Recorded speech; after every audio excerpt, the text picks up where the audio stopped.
Hello বন্ধুরা, দিল্লিতে নেমে গেলাম। দিল্লি স্টেশনে দাঁড়িয়ে আছি।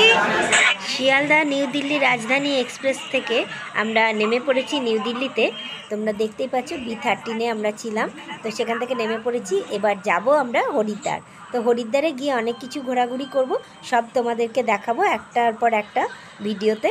তো আজকে আমরা এখন দিল্লি ওয়েটিং রুমে ওয়েট করব, আর এখান থেকে তারপরে আমরা কি ট্রেন ধরে যাব হরিদ্বার সেটাও তোমাদেরকে দেখাবো। আর সেখানে পৌঁছে বিনা বুকিং করে কোথায় গিয়ে আমরা থাকবো আর কি খাবো, কোথায় উঠেছি, সব কিছু তোমাদের সঙ্গে শেয়ার করব।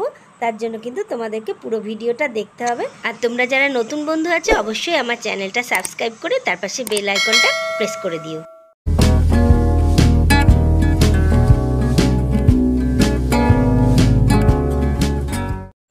Second train journey. Hello friends, দেখো আমরা জনশতাব্দীতে চেপে গেছি দিল্লিতে। তো দিল্লি থেকে যাব, মানে ট্রেনটা হচ্ছে দিল্লি টু দেরাদুন। তো আমরা যাব হরিদ্বার। তো চলো জার্নিটা স্টার্ট করি, তারপরে দেখাচ্ছি। তো আমরা রাজধানী থেকে নেমেছিলাম নিউ দিল্লিতে, আর এই নিউ দিল্লি থেকেই আমরা এই জনশতাব্দী ট্রেনটাতে চাপলাম। তার কারণ, আর এটা ট্রেনটা ছাড়ে মানে দুপুর 3:20-তে। তো নিউ দিল্লি থেকে 3:20-তে ছাড়ার পরে ট্রেনটা মানে হরিদ্বারে কটায় ঢোকে সেটাও তোমাদেরকে জানাচ্ছি। দিল্লিতে দুপুরবেলা আমরা খাওয়া দাওয়া করে তারপরে ট্রেনে চেপেছি। তো তারপরে আমরা হরিদ্বার ঢুকে গেছি সন্ধে 7:30টায়। ট্রেনটার টাইম 7:33। দেখো আমরা হরিদ্বার স্টেশনে নেমে গেছি। এইটা হরিদ্বার স্টেশন। তো স্টেশনে নামা মাত্রই নানান রকম দালালের উৎপাত যেটা হয় সেরকম ছিল। তো আমাদেরকে বারবার ওরা ফোর্স করছিল যে এখানে থাকার জায়গা নেই, চলুন আমরা নিয়ে যাচ্ছি, আমি নিয়ে যাচ্ছি। তো আমার হাজব্যান্ড খুব কড়া করে তাদেরকে জবাব দিয়েছে। তো তখন ওরা বাধ্য হয়ে সরে গেছে। তো তারপরে যাই হোক আমরা এখান থেকে স্টেশন থেকে নিজেরাই বাইরে বেরিয়ে গেলাম। বাইরে বেরিয়ে একটা অটো ধরেছি। তো তোমরাও কিন্তু কখনো এরকমভাবে দালালের চক্করে পড়ো না। তো দেখো স্টেশন চত্বরটাতেই এত সুন্দর একটা ভোলেনাথের এরকম মূর্তি বানানো আছে, সেটা দেখে আমি একটু এখানে ছবি তুলে নিলাম। আর এই দেখো হরিদ্বার স্টেশনে ঢোকার গেটটা, আর ঠিক তার উল্টো দিকেই এরকম একটা শিবের স্ট্যাচু বানানো আছে। আর একটা শিবেরও স্ট্যাচু এখানেই বানানো আছে। তো চারিদিকে পরিবেশটা বেশ ভালোই লাগছিল। আমরা যেহেতু সন্ধে সন্ধে পৌঁছে গেছি, তো এবার এখান থেকে আমরা কিন্তু যাব টোটো ধরে আমাদের একটা জায়গায়। তো দেখো হরিদ্বার স্টেশনের বাইরেটা তোমাদেরকে পুরো লুকসটা দেখিয়ে দিচ্ছি। এইরকম একটা শিবের মূর্তিও রয়েছে, তোমরা অনেক সময় এই মূর্তিটা দেখে থাকবে। তো আমি আজ তোমাদেরকে দেখিয়ে দিলাম। একটু ছবি তুলেই আমরা এখান থেকে বেরিয়ে পড়লাম বাইরের রাস্তায়, স্টেশন থেকে বাইরে। দেখো এটা স্টেশনে ঢোকা বা বেরোনোর গেট। তো এখান থেকে বেরিয়ে আমরা সঙ্গে সঙ্গে এখানে প্রচুর টোটো, এটা মেন রোড। আমরা টোটোতে চেপেছি, এই যে টোটোতে চেপে মুখটা ঘোরানোই থাকে।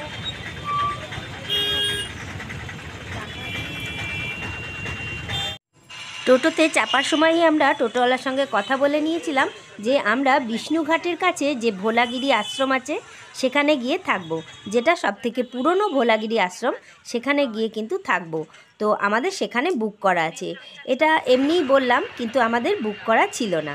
তো আমাদেরকে টোটোওয়ালা ঠিক এই জায়গাটাতে এসে নামিয়ে দিল। দেখো নামা মাত্রই এখানে একটা দাদা বৌদির হোটেল তোমরা দেখতে পাবে। আর এই হলুদ রঙের এই বিল্ডিংটা বিড়লা হাউস যেটাকে বলে, ওই বিল্ডিংটা এখানে দেখতে পাবে।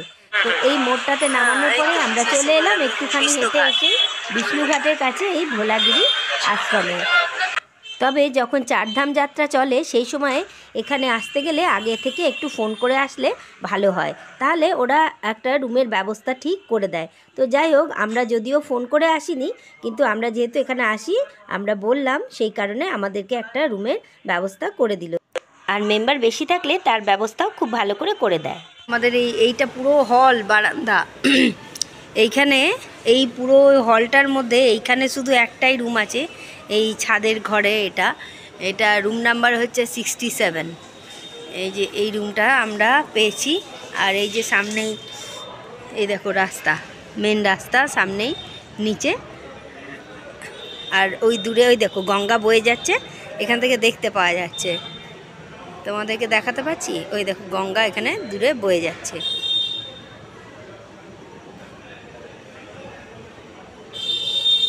ওই যে গঙ্গা বইছে। চলো রুমটা দেখিয়ে দিই একটু, মোটামুটি রুমটা। তো এই যে বিছানা, আর একটা চেয়ার আছে, একটা টেবিল আছে, জানলা আছে এখানে 3টে, আর এরকম তাক আছে, আর এখানে ফোন টোন চার্জ করার আছে, আর বিছানাটা বড়ই আছে, আর ওখানে বাথরুম আছে। বাথরুমটা ঠিকই আছে, পরিষ্কার পরিচ্ছন্নই আছে।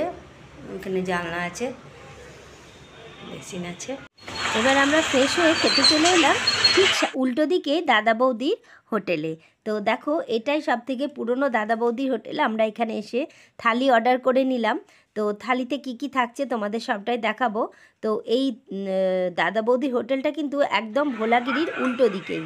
তো দেখো এত কিছু ছিল, তার মধ্যে দেখো ঘি দিয়ে দিল, আর এখানে খাবারগুলো গরম গরমই সার্ভ করেছিল, আর গ্রীষ্মকাল বলে এসিও চলছিল। তো এই থালার রেটটা তোমাদেরকে বলে দিই, 180 টাকা। তো 180 টাকা এটা হচ্ছে থালি। তো আমরা এইভাবে অর্ডার করলাম, আর আমি আর আমার ছেলে পনির মশলা আর রুটি অর্ডার করেছিলাম। তো রুটি 10 টাকা পিস। পরের দিন সকালবেলাতেই ঘুম থেকে উঠেই আমরা একদম আমাদের ভোলাগিরি আশ্রমের সামনেই বিষ্ণুঘাটের কাছে চলে এলাম। তো এখানে এসেও পরিবেশটা সকালবেলায় দেখছিলাম, খুবই ভালো লাগছিল।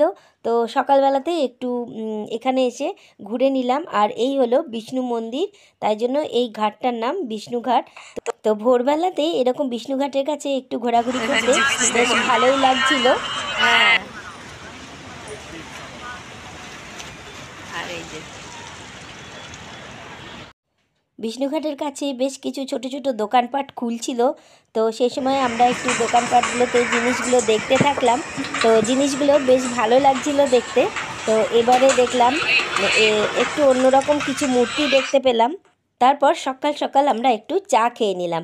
তবে এই মাটির ভাঁড়ের চাগুলো কিন্তু এখানে 20 টাকা করে দাম। তো আমরা দুজনে 2 কাপ চা খেয়ে নিলাম। যেহেতু ছেলে ঘরে রেস্ট নিচ্ছে, ঘুমাচ্ছে, সেই কারণে আমরা দুজন বেরিয়েছিলাম। তো এই ভিডিওটা তোমাদের কেমন লাগলো অবশ্যই কমেন্ট করে জানিও। আগামী দিনে আরও ভালো হরিদ্বারের ভিডিও তোমাদের জন্য নিয়ে আসবো। তো একদম শেষে তোমরা দেখতে পাবে এই ভোলাগিরি আশ্রমের ফোন নাম্বার সমেত যে কার্ডটা আমাদের দিয়েছিল, সেই কার্ডের ছবিটা। তো যাই হোক, ধীরে ধীরে বৃষ্টি নেমে গেল, আর আমরা চাটা খেয়ে তাড়াতাড়ি ফিরে এলাম।